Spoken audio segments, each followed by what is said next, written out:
I sometimes hear Christians say that Jesus spoke mostly in parables. The idea seems to be that instead of teaching or reasoning with people, Jesus told stories. When we think of a story, we think of something that we might do around a campfire at night, for example. A story is fun. A story is inclusive. A story lets the imagination run free. But is that what Jesus was doing, and is that what a parable means as it is used in the Gospels? We might first ask what a parable is. And for that, I can't think of a better definition than the one that comes from Ron Graham at simplybible.com. He breaks down parable into two forms that come from the Greek, para, which means alongside, and ballo, which means to cast beside.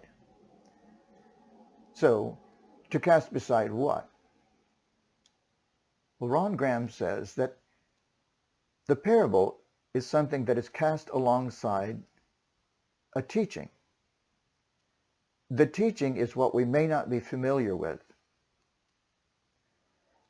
The parable is a story from everyday life that we are familiar with. So the familiar helps us to understand the unfamiliar. So this highlights something right off.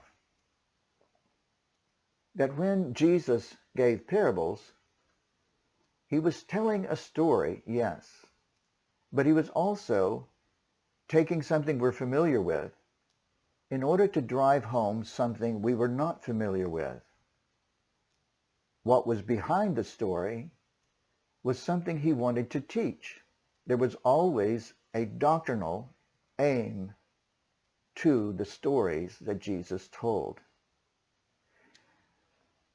When I hear the claim that Jesus spoke mostly in parables, just from the reading I've done of the gospel accounts, I've always wondered whether that is really true. So one day I sat down with a red letter New Testament, and I went through and numbered all the verses that were part of parables Jesus was telling. I went through all the gospel accounts, all the red letter verses of the gospel accounts. I discovered, first of all, that there were no parables at all in the Gospel of John. I also discovered that of all the red letter sayings in the gospel accounts, less than 20% are parables. Now, of course, I'm excluding metaphors and similes and things like that, but I'm only including here stories that fit the definition of a parable that I already gave. And so when we say that, first of all, we really are mistaken, because that's not really what you find in the New Testament Gospels. That means that over 80% of the time, Jesus is teaching, preaching about the kingdom, and he's talking about things that are of a propositional nature. Sometimes he's reasoning and arguing. Sometimes he's speaking about God the Father, or he's speaking about his mission as God the Son, or he's speaking about the work of the Holy Spirit. But there is much preaching and teaching that is what we would call prose. That it's not art. It's not any kind of parable or story, but it is teaching. So much of what Jesus Christ was doing was teaching, and was teaching. And then what we were just saying about the parables were actually meant to illustrate, again, the teaching. Okay, so when Jesus gave parables, the parables were always followed by a time of explanation with his own disciples. Now they did ask him, why he spoke in parables. And this is probably different from what we normally think of when we think of parables, but Jesus actually tells them in Matthew 13 and verse 12 or 11, he says to his disciples, "To you it has been given to know the secrets of the kingdom of heaven, but to them it has not been given." In other words, Jesus is saying that the parables are meant to keep the teaching secret.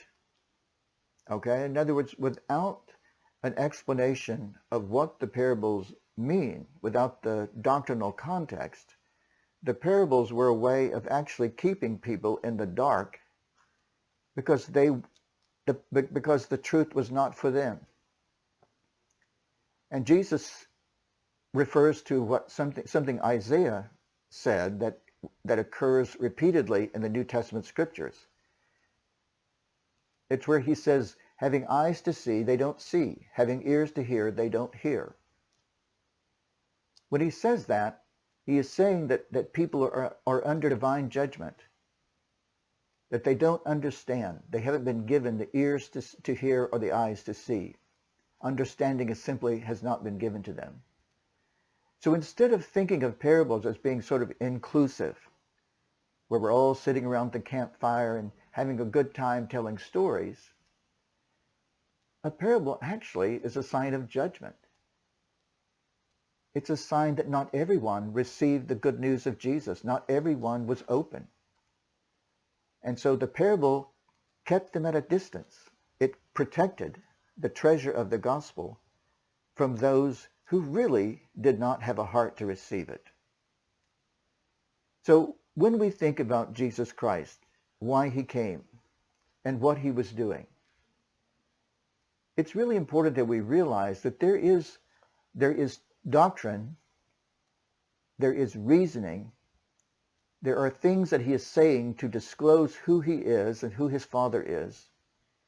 And these things involve propositions. They involve teaching. They involve the mind, loving God with all your mind. They involve learning the truth. Jesus says in another place in John 19 that he came into the world to bear witness to the truth.